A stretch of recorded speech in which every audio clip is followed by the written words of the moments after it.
नमस्कार दोस्तों, आज हम आपको दिखाने जा रहे हैं एक ऐसा धार्मिक स्थल जो यहाँ की हर रविवार को दिन दुखियों का होता है भारी जमावड़ा।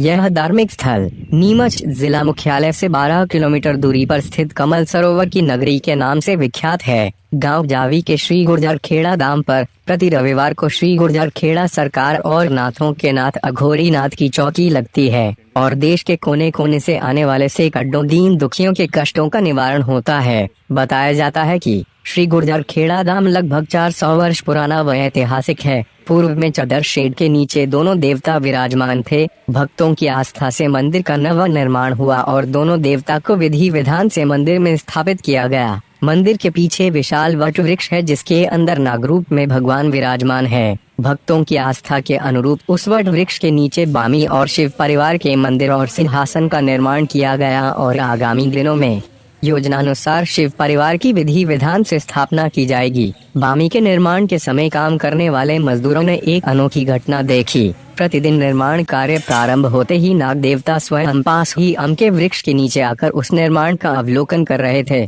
खाटू श्याम बाबा के जन्मोत्सव पर एवं तुलसी विवाह के उपलक्ष्य में इस धार्मिक स्थल पर बालिकाओं द्वारा रंगोली प्रतियोगिता का आयोजन किया गया।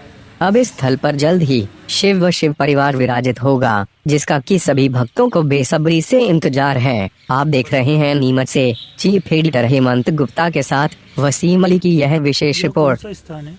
यह जावी में श्री गुज्जर खेड़ा सरकार के नाम से विख्यात हैं और ये गुज्जर खेड़ा सरकार के नाम के स्थल है तो वो बासाब का स्थान है। आप यहाँ क्या कर रहे हैं? हम यहाँ पे रंगोली प्रतियोगिता चल रही है। कल तुलसी विवाह था और खाटू श्याम बाबा का जन्मदिन भी था तो उसी उपलक्ष्य में हम यहाँ पे रंगोली बना रहे हैं। आप इसी गांव में रहते हैं? जी, हम इसी गांव में रहते हैं। क्या नाम है आपका? मेरा नाम ललिता। कौन सा स्थान है? गुज्जर खेड़ा सरकार और नाथों के नाथ अघोरी नाथ। आप यहाँ क्या कर रहे हैं? ये रंगोली कंपटीशन है तो उसमें पार्टिसिपेट कर रहे हैं। इस कंपटीशन में कितनी बालिकाओं ने भाग लिया?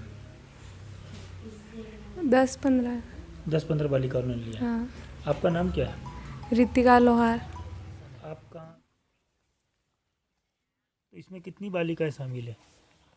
इसमें 20-30 लड़कियां हैं। 20-30 लड़कियां हैं। हाँ, इसमें ये सिंगल मैं ही बना रही हूँ बस। सब अपनी अलग अलग बना रही हैं। हाँ। आपका नाम क्या है? संजना तिवारी। आज ये क्या कार्यक्रम?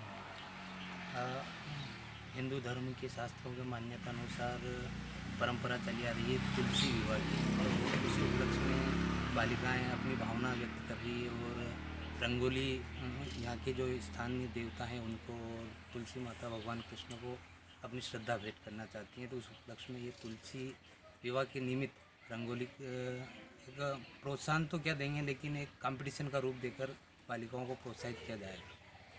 अच्छा, ये सुनने में आया था कि यहाँ उज्जैन वाले महाराज जी आए थे, उनके आदेश से क्या क्या कायाकल्प किया जाएगा? यहाँ पे सावलिया जी के उज्जैन से और शनि महाराज जी से भी जो पुजारी जी हैं उनके आदेश से ये जो बामी का निर्माण है ये पहले समिति छोटे रूप में मनाना चाहती थी और छोटे रूप में ही स्थापित करना चाहती थी, पर उनका आदेश हुआ कि यहाँ जो वीरभद्र बैठे हैं तो उनकी शक्ति भगवान शिव से उत्पन्न है, तो उनका आदेश ये था कि भाई ये आधे हैं इनको पूरा करो। तो भगवान शिव की स्थापना और शिव परिवार की स्थापना होनी चाहिए, क्योंकि भगवान वीरभद्र संसार के सबसे विकराल रूप में देवता माने जाते हैं और इतना विकराल रूप पारिवारिक स्थिति के लिए अच्छा नहीं होता है। तो भगवान शिव का जो परिवार है अगर यह स्थापित होगा तो सुख शांति भी होगी और दिन दुखियों के दुख तो वो काट ही रहे हैं और भगवान भोलेनाथ के परिवार के दर्शन से सबको अच्छा लाभ मिलेगा। उनके आदेश से फिर भोलेनाथ का मंदिर निर्माण किया गया। नहीं तो आपने जब वो खुदाई भी की थी तो कैसे क्या निकला था? आपने बोला मालूम हुआ था कि मूर्ति निकली थी, क्या है मतलब पूरा मामला? ये जब वीरभद्र अघोरी रूप में जब यहाँ आते हैं रविवार को तो उनका एक आदेश हुआ था कि भाई बामी निर्माण तो कर रहे हो और आप ब्राह्मणों ने पुजारियों ने मिलके जो आप लोगों ने बामी विस्तार से निर्माण करने की जो योजना बनाई है, पर यहाँ मेरे एक सेवक की मूर्ति निकलेगी जिसका स्वरूप काल है, मतलब भगवान काल हैं वो, तो वो मेरा एक सेवक है, तो उसकी मूर्ति निकलेगी तो फिर उसको आप या तो विधि विधान से स्थापित करना पड़ेगा या फिर उस मूर्ति का आपको कुछ न कुछ निर्णय लेना पड़ेगा।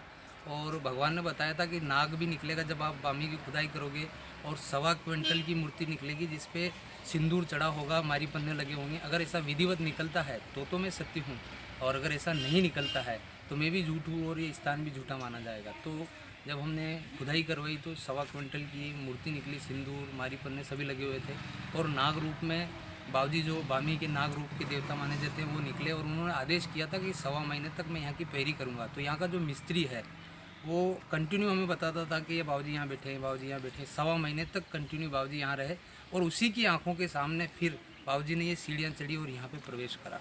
तो अब वो स्वयं जो मूर्ति थी हम उसको स्थापित नहीं कर सकते क्योंकि ये धर्म गादी है, और काल भगवान के तो सभी प्रकार के भोग वगैरह चढ़ाए जाते हैं। तो फिर समिति ने निर्णय किया कि यथावत जहाँ मूर्ति थी वहीं यथावत रहेगी, और भगवान काल को 2 माह में 1 दिन दिया जाएगा, वो पधारें, उनके भक्तों का न्याय करें, उनके भक्तों की जो भी उनकी सेवा पूजा स्वीकार करें। तो उनके लिए एक स्थान अलग दिया गया, वहाँ उनके भक्त उनकी सेवा पूजा दे सकते हैं, और अमावस्या की रात्रि में भगवान काल पधारते हैं और वो अपने भक्तों से बात। यहाँ की मेन मान्यता ये है कि यहाँ पे सबसे विचित्र काम ये है कि सगस बाबूजी को धर्मगादी प्राप्त नहीं होती है, पर यहाँ जो सगस बाबूजी बैठे हैं इनको गुजरखेड़ा सरकार के नाम से जाना जाता है, और ये इनके जब जन्म हुआ था तब से 8 वर्ष की आयु के बाद इन्होंने वैराग्य धारण करा था। तो इन्होंने जब तक इनकी आयु रही तपस्या करी, साधु वेश में रहे, तो इन्होंने देव योनि प्राप्त करी, और देव योनि प्राप्त करने के बाद इनको इतना सामर्थ्य हुआ कि भगवान वीरभद्र स्वयं अघोरी रूप में इनके साथ विराजते हैं, और इनका इतना नाम हुआ कि भगवान वीरभद्र कार्य करते हैं, और आज चहु दिशा में गुजरखेड़ा सरकार का नाम जाना जाता है। इस स्थान पे ऐसी मान्यता है कि बहुत से हजारों व्यक्ति यहाँ ऐसे आते हैं जो अपनी कुछ बातें, कुछ दुख दर्द भगवान को सुनाते हैं, और हजारों लोग ऐसे आते हैं कि खाली हमें उनके दर्शन करना है। और यहाँ बहुत सारी विचित्र घटनाएं भी घटी, जैसे एक जन्म से गूंगी बालिका थी, या पड़ोस में गांव में बांगरे खाती समाज की। तो बाबूजी ने बोला था 1.25 महीने बाद पहली जयकार मेरी करेगी। तो बाबूजी ने फिर उसको पास बुलाया और उसको रुलाया, रोते रोते उसने पहली जयकार यही करी, गुजरखेड़ा सरकार की जय हो। और आज भी वो बालिका है, लगभग उसकी आयु होगी 10 साल की। और एक पालसोड़ा के आसपास का एक 33-34 वर्ष का एक बालक है जो जन्म से बहरा था। तो बाबूजी ने बोला था कि वो तो आए थे इसलिए कि उसकी शादी हो, पर बाबूजी ने बोला शादी ब्याह के काम तो मैं आज नहीं कल भी कर सकता हूँ, पर इसके जो जन्म से एब है वो निकाली जाए।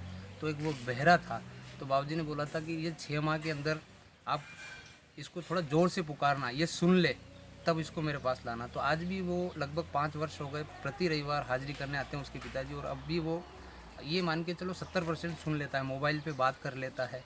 और अब उसके विवाह के लिए उसके पिताजी प्रति रविवार हाजिरी कर रहे हैं। तो अभी बाबूजी से बात नहीं हुई, तो देखो अगर कान दिए हैं तो विवाह भी संभव होगा। और ऐसे हज़ारों दिन दुखी ऐसे हैं, जैसे एक चित्तौड़ के पास का है जिसको डॉक्टर ने बोल दिया था कि भाई आप कभी माँ नहीं बन पाओगी। तो बाबूजी के सामने वो सारी रिपोर्ट भी दिखाई गई। तो बाबूजी ने बोला था कि मैं न तो डॉक्टर को झूठ बोल सकता हूँ, ना अपने आप को सत्य बोल सकता हूँ, मेरा धर्म है, मेरे दर पे जो आया है उसकी झोली भरना। तो उसका भी पालना बंधा हुआ है, और उसने बड़े विधि विधान से पालना बांधा था, और आज भी वो बच्चा है। तो यहाँ की ऐसी मान्यता है कि जो मांगते हैं वो पूरा होता है। और रविवार के दिन यहाँ पे लगभग रात्रि में 3 बजे लाइन लग जाती है, और बाबूजी पधारते सुबह 11 बजे, और शाम को 7 बजे तक बाबूजी लगभग 1000 के आसपास न्याय कर देते हैं, उसके बाद भी बच जाते हैं। तो यहाँ बहुत भीड़ लगती है और बहुत मान्यता है। और सबसे बड़ी बात है यहाँ के प्रति लोगों की श्रद्धा बोध है। यहाँ के जैसे छोटे छोटे बच्चे, आप कभी बच्चों से पूछना, छोटे बच्चों से अगर सच बुलवाना है तो बोलोगे गुजरखेड़ा बाबूजी की कसम खा, तो वो मर जाएगा पर कसम नहीं खाएगा। ऐसी मान्यता है कि बाबूजी का आप कभी छोटे बच्चे से बात करना, वो कसम नहीं खाएगा। तो इतनी पक्की आस्था है इस स्थान के प्रति। आपका नाम? मेरा नाम घनश्याम लोहार।